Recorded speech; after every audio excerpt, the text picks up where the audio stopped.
الرحمن الرحيم. الحمد لله رب العالمين والعاقبة للمتقين ولا عدوان إلا على الظالمين.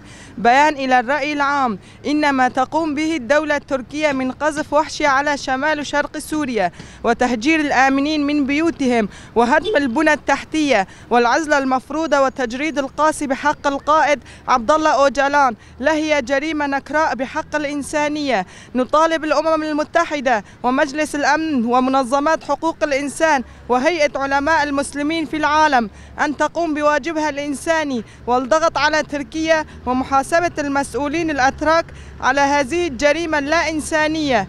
آن الأوان أن نقف صفا واحدا ضد الفاشية التركية وأن نقول كلمة للتاريخ: كفى ظلما، كفى تهجيرا، كفى تدميرا، كفى تنكيلا، كفى عزلة للقائد عبد الله أوجلان.